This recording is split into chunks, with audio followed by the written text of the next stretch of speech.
Good evening. So I want to clarify something Carl said. It is true that we made it to the Super Bowl, and it's true that I went to the Stanley Cup Finals, and we lost both times. So I think my name goes down in history the wrong way. I also want to follow up on the issue of dinner. We're buying you dinner tomorrow night, so I'm going to give you the menu, okay? Short ribs. There's some pasta, there's some chicken, there's a Waldorf salad, and we are so proud to buy you dinner.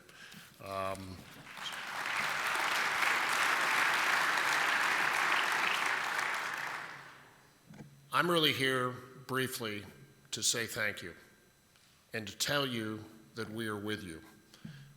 Thank you for all you do, because in my journey in life, I have this fundamental belief that sports, and specifically and uniquely the game of football, makes better people.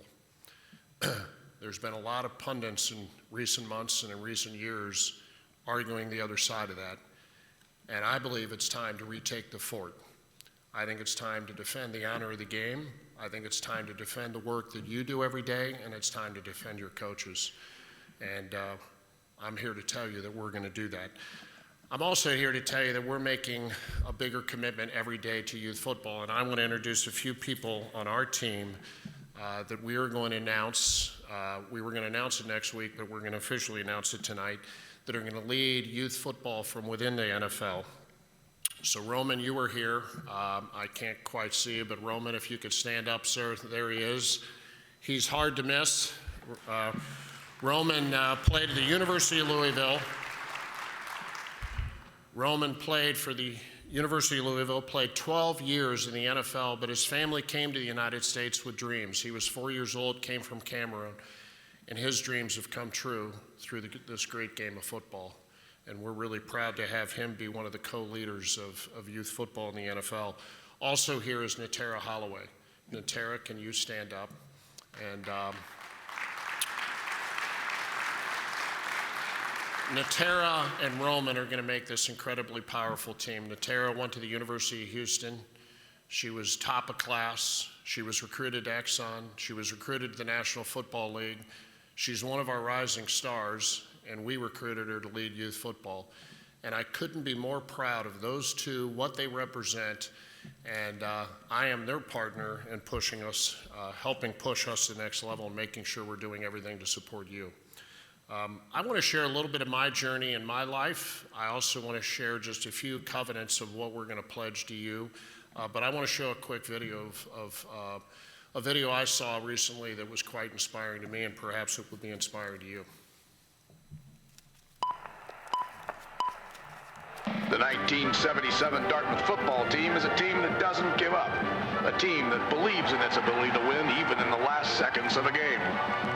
Jeff Immelt of Cincinnati, Ohio, a senior tackle, anchors the Dartmouth offensive line.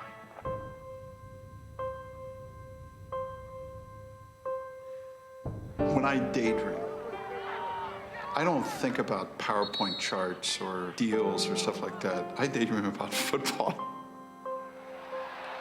And I remember being in India one time, and somebody asked me, what's the toughest part about running a global company? And I don't know, I just gave him a flippant answer. I said, pretending to give a shit about soccer. That's the hardest thing. I said, because football is such a better sport. Even though I'm 57, it's been a long time since I've played. It's just, everybody who's ever played thinks they're a football player. It doesn't matter how good you were. It doesn't matter that it's a Yale ball, an Ivy League football game. But we all felt like we were a player.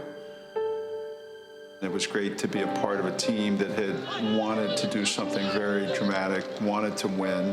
Not every play works, not every situation works, but you got to figure it out, and there's always the next play.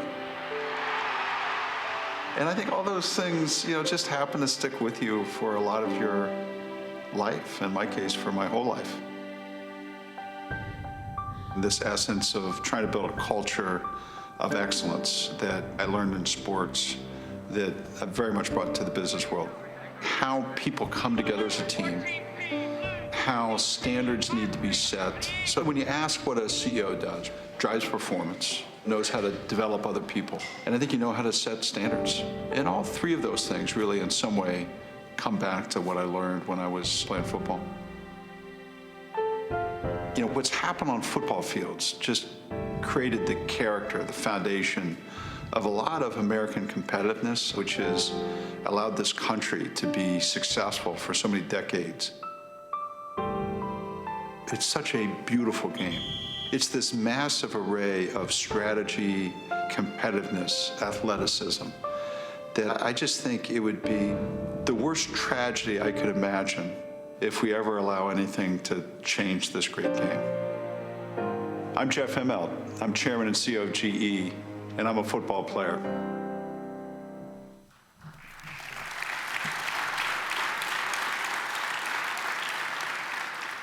What a beautiful story. So here's the head of GE. If you're a stockholder, you now know he's sitting in those boring meetings dreaming not of share price, but of football.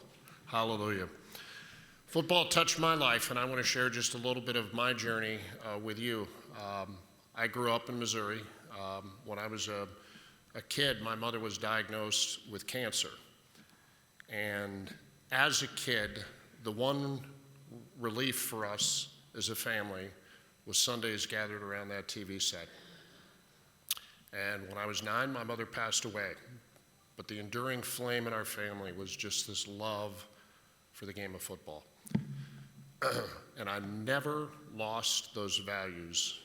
I never lost the values I learned playing the game, watching the game, admiring guys like Roman. And I carried with him those values through my life. And I'm proud to be the chief operating officer of the NFL, but I'm more proud to have taken those values I learned in the game with me in life. So I want to tell you a brief story of taking those values and putting them to work, because you do it every day, and that's why football is so important. But I was the CEO of the Seahawks, and I was asked to chair the United Way campaign in Seattle. Seattle has the largest United Way in America. And I signed up. And when you have the largest United Way, you have the largest campaign. I signed up in 2007 and watched the economy increasingly get rougher. And by 2009, the economy was in rough shape. But we still had an incredible campaign goal to achieve. And the need for those dollars in our community was even greater. The goal was $100 million. So I turned to my football friends and said, you've got to help. I turned to the players on the team. And there are players who are rightly criticized in the National Football League, but the vast majority of these men are good men who have learned the value of life through football. That year, we were tracking as the campaign started out to achieve half our goal. And I was able to go to those Seahawk players and unite them around the mission of achieving the goal and helping those who needed it the most and helping homeless. And our players, unbeknownst to their agents or not called for in contracts, did things big and small. We did 53 appearances that year and changed that campaign forever. We achieved, in the worst economy, the highest campaign goal ever of $100 million. And I point right at the players, and those players point to football character. The campaign ended, and we needed one more big idea, and our idea was to climb Mount Rainier with a United Way flag and the 12th man flag. The CEO doing it was kind of a cool idea, but really cool was if I could talk the commissioner into doing it. So one day at a league meeting, I pulled Roger Goodell aside and said, Roger, we're in the middle of this campaign, and it's not easy. The final act of the campaign will be to take these corporate types up this mountain. Will you do it with us? And he did. It took 3 days. We got to the top. It was quite an emotional thing. Roger had tears in his eyes, and I said, dude, get your act together. We got to go all the way down now.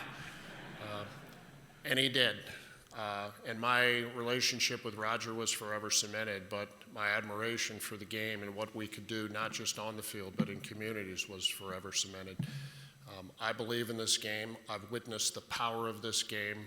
And it's not just at the NFL level, it's also at the grassroots level.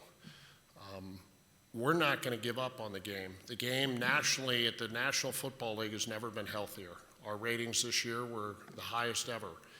Our Super Bowl was the most viewed ever. But we know that for the game to be complete, it has to also work at the grassroots level. and we're here to tell you that you're not alone. I also want to call out Dave Baker here, who's one of my good friends. Dave, will you stand up and wave? Dave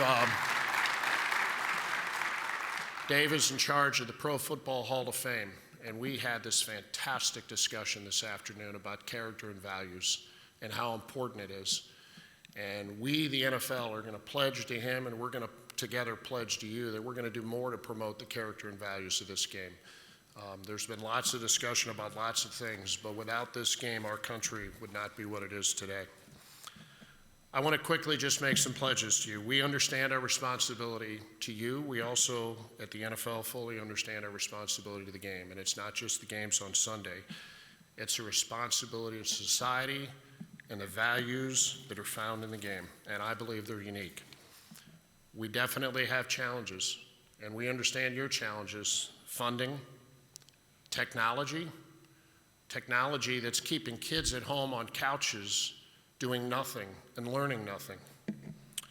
Player health and safety, a very important thing, but we're making lots of progress. At the NFL, 39 rule changes have now made our game a lot safer, but we've got a long way to go, and we're committed to working with you and working together.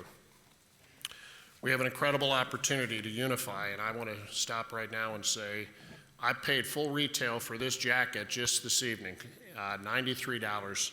USA Football's on our chest, and we're committed to the work they're doing and the work they're doing to unify our game around common initiatives like player health and safety and around common values. So we're here to support you, Scott. We're here to support not just the administrators, but who I think are the heroes of American football, which are the American coaches. And you're going to see our promotion inside our games change. We're going to talk more about those American heroes, the coaches. We're here to make sure that Heads Up Football gets right and gets executed in all 50 states. And we're also here to help change the narrative and I really believe retake the fort. This is an incredible game.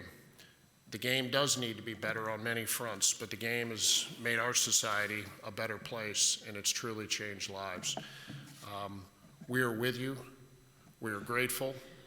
We are going to buy you a beer tonight, because when I'm done speaking, you get to go in the next room and have a beer.